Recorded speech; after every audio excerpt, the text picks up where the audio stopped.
할렐루야. 권지천 목사입니다. 잠깐 말씀 같이 묵상하겠습니다. 오늘은 구약성경 열왕기상 9장 1절, 2절, 3절 말씀만 좀 보겠습니다. 솔로몬이 여호와의 성전과 왕궁 건축하기를 마침에 자기가 이루기를 원하던 모든 것을 마칠 때에 여호와께서 전에 기브온에서 나타나심 같이 그에게 솔로몬에게 다시 나타나서 여호와께서 그에게 이르시되 내 기도와 내가 내 앞에서 간구한 바를 내가 들었은즉 나는 내가 건축한 이 성전을 거룩하게 구별하여 내 이름을 영원히 그곳에 두며 내 눈길과 내 마음이 항상 거기 있으리니. 아멘. 같이만 보았습니다. 솔로몬이 왕이 된 다음에 하나님의 성전을 지었죠. 7년 동안 왕이 되어서 한 3년 동안 자기 왕권을 안정시키고 왕이 된 지 제 4년째 됐을 때 성전을 건축하기 시작해서 7년 동안에 건축을 잘 했습니다.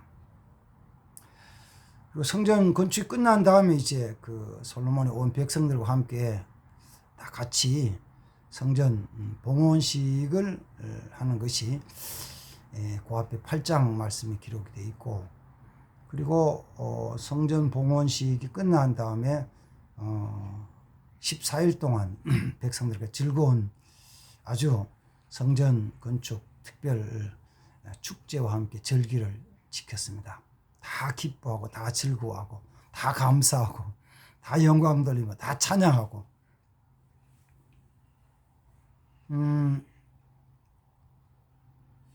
그리고 이제 또 솔로몬이 그 8장에서 하나님 앞에 성전에서 백성들에게 아주 긴 기도를 하나님께 올리죠. 그랬을 때 이제 하나님이 솔로몬에게 다시 나타나셔서 말씀해 주시는 내용이 이제 열왕기상 9장의 말씀입니다. 그러니까 솔로몬이 성전 건축하고 성전 봉헌식하고 기도하고 그 내용 쭉 지나가는 과정. 그런데 이제 그 하나님이 솔로몬에게 다시 나타나셔서 임하신 것이죠. 솔로몬의 성전에 임하셔서 그에게 말씀하시기 전까지는 그런 어떤 아무런 표시가 없는 거예요. 하나님 응답에 대한 표시 없는데 하나님이 그에게 나타나셔서 말씀하시는 거예요. 말씀하시는 거.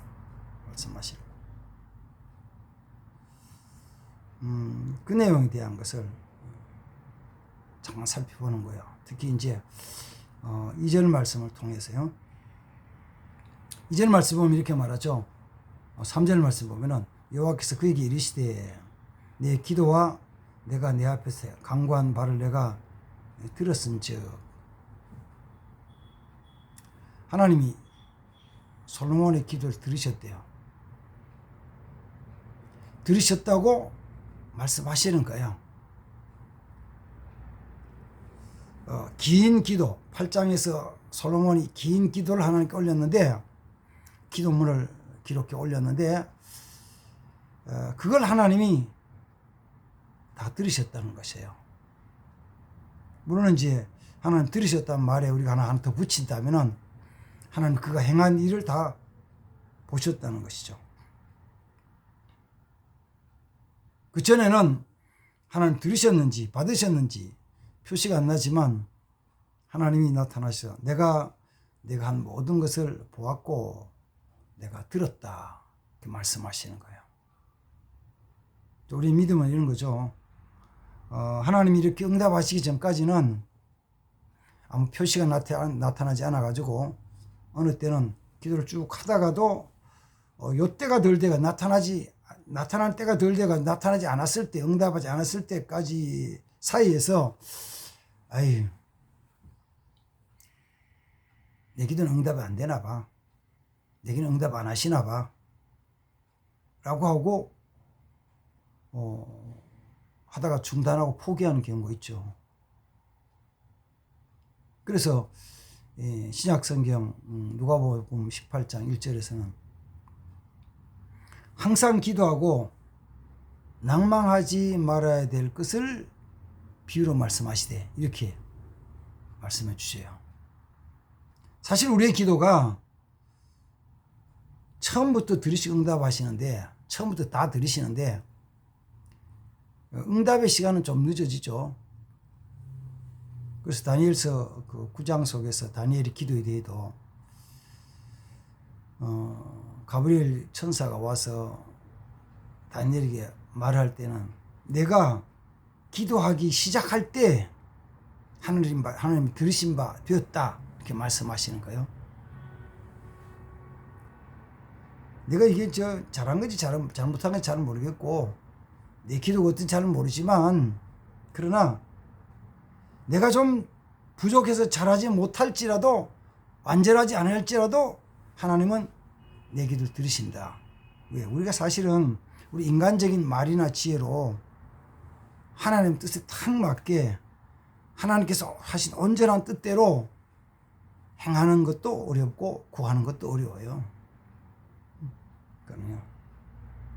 그러면 내가 하나님 앞에 하나님 선한 위해서 하려고 애쓰는 그 모습, 내가 하나님께 부르짖어 기도하는 그 모습, 그 힘쓰는 그 모습에 하나님이 사실 거기 은혜를 주시는 거죠. 은혜를 주세요. 하나님 들으셨다는 말 우리는 기억하고 우리 기도 들으신다는 걸 믿으시기 바랍니다. 두 번째는 이제 하나님이 뭐라고 말씀하시냐면은 나는 내가 건축한 이 성전을 거룩하게 구별하여, 거룩하게 구별하였다. 거룩하게 구별하셨다. 하나님 이 세상을 아름답게 만드셨습니다. 바다도, 산도, 들도, 또 거기 사는 모든 짐승, 공중의 새도, 바다의 고기들도, 들의 짐승들도, 자라는 꽃들도 다 아름답게 만드셨습니다. 그래서 창세기 1장 속에서 하나님 창조에 대한 것 제일 끝에 가면은 하나님이 이 모든 걸 보시고 심히 기뻐하셨더라. 아름답게 하셨죠. 정말 아름다워요. 세상, 하나님이 만드신 세상 정말 아름다워요.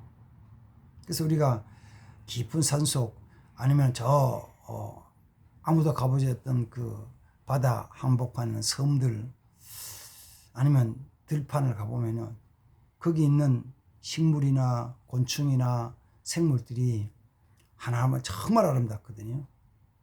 진짜 아름다워요. 아주. 제가 며칠 전에는 저 산 너머 계곡에 가가지고 우리 손주랑 민물 새우를 몇 마리 잡아왔어요. 그래가지고 우리 손주하고 새우를 잡아다 놓고 그랬죠. 야, 이 새우 누가 가질까 하니까 손주는 지가 다 가진대요. 그럼 제가 그럼 안 되지. 할아버지랑 같이 잡았는데 나눠야지. 그래서 합의를 봤어요. 어떻게 합의를 봤냐면은 잡은 것 중에서 반을 딱 나누어서 그 중에서 4마리는 네가 더 가져가고 손주 가져가고 할아버지 4마리 적게 가져간다. 그래서 나누어서 제가 새우를 9마리 가지고 우리 그 어항 속에서 집어넣거든요. 그러니까 한 일주일 사는데 잘 살아요. 근데 그 새우가 다리를 이렇게 확 하면서 그다음부터 이렇게 이게 뭐지 그 불이 이제 그 막 움직임 막 다니는 거 보면은 이 가까이 가보면 진짜 아름답거든요. 그것뿐이겠어요.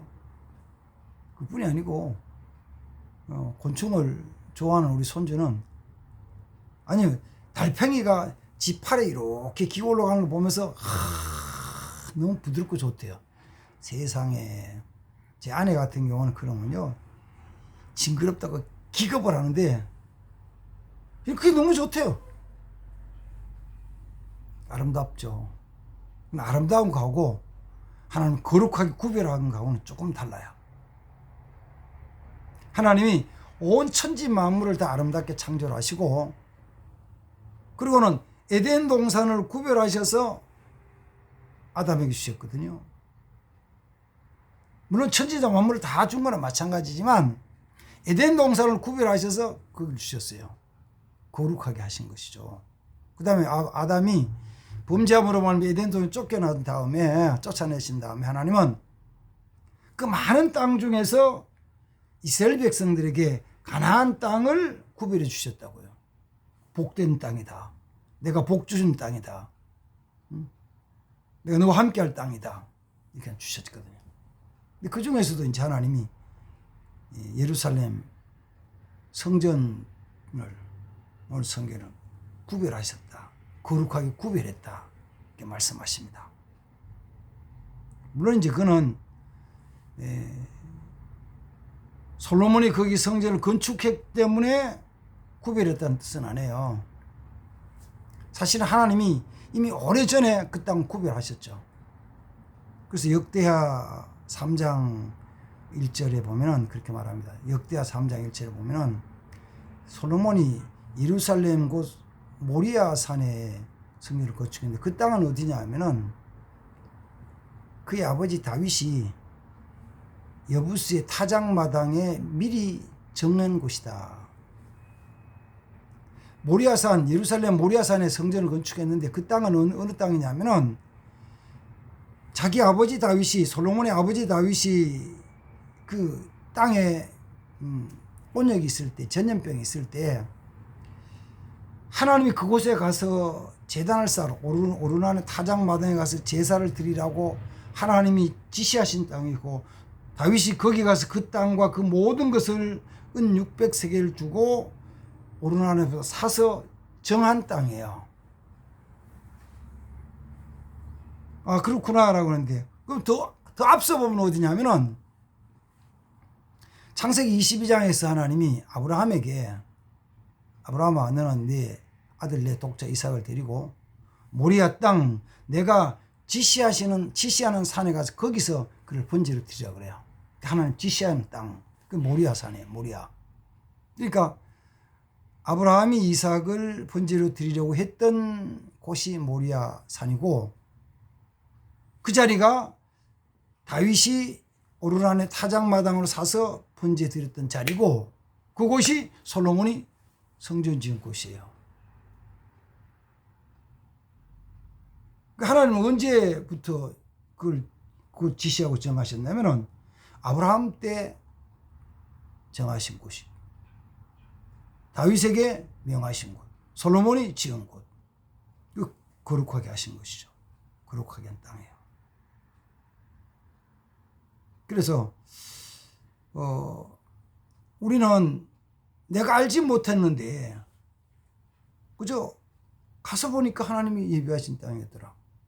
굉장한 은혜고 축복이죠. 하나님 구별하신 거예요. 거룩하게. 이걸 우리는 믿어요. 제 개인적으로 보면 이런 거죠. 제가 영업교회를 개척하고 목회를 좀 하고 있는데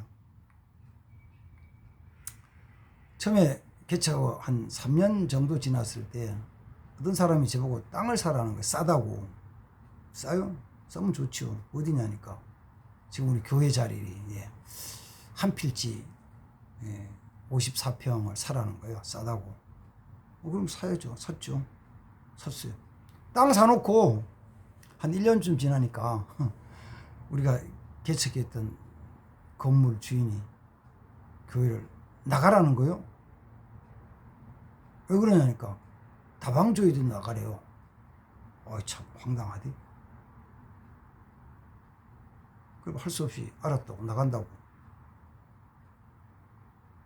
그래도 뭐 땅 54평 사는 데 있으니까 교회 건축하면 되지 뭐. 그래서 교회 건축하려고 그 설계를 내려갔더니만 건축 못한대요. 왜 그러니까 맹지래요. 이 목사가 바보같이 좀 싸다고 길도 없는 맹지를 샀거든요. 얼마나 어리석어요. 똑똑했더라면 그 땅을 위해서 길도 없는 땅을 안 사죠. 왜 사죠? 필요 없잖아요. 아이고. 그런데 있는 건물에서는 나가라 그러고 땅에 있는데 건축은 안 되고 어떻게 해야 돼요? 그래서 이제 바보스럽게 생각한 게 그 땅에서 도로 쪽으로 붙은 막힌 땅이 있는데 그걸 땅 주인한테 찾아가가지고 사장님 우리 땅인데 요렇게 잘라가지고 땅을 좀 파십시오. 그럼 제가 사겠습니다. 그러니까 그럼 팔찌목으로 팔았는 거예요. 그럼 생각해봐요. 그 사람이 내한테 사라고 그런 게 아니고 내가 필요해서 땅을 이렇게 잘라서 사야 돼. 그러면 비싸게 살까요? 비싸게 팔까? 싸게 팔까? 파는 사람이? 당연히 비싸게 팔죠. 돈을 더 줘야지. 그렇게 해서 돈도 없는데 나가라는 바람에 그 땅을 붙여서 살 때 돈이 없었어요. 돈이 없으니 뭐냐면 이랬죠. 겨우 어떻게 계약금을 마련해가지고 사가지고 계약을 해놓고 가만 보이 돈을 없잖아요. 돈 없는데 돈을 구하려면 은행가 대출을 받아야 되는데 대출 받으려면 조건이 돼야 되잖아요. 할 수 없어가지고 땅 주인에게 그랬죠.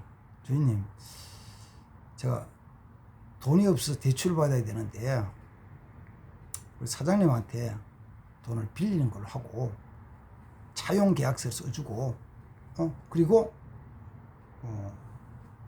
제가 그 땅을 이전하고 나중에 갚으면 안 되냐 그러니까 그렇게 하라고. 그래요. 그래서 계약금만 내고 차용증서 써주고 땅 이전 받아서 건축을 이제 시작한 거죠. 그러니까 맹지 사서 바보스럽게 사고 땅 잘라서 분할하는데 비싸게 하고 그 다음 그 땅 살 때도 빌려서 그렇게 하고 건축도 빌려서 하고 뭐 전부 이런 거예요. 참 바보고 미련스럽죠.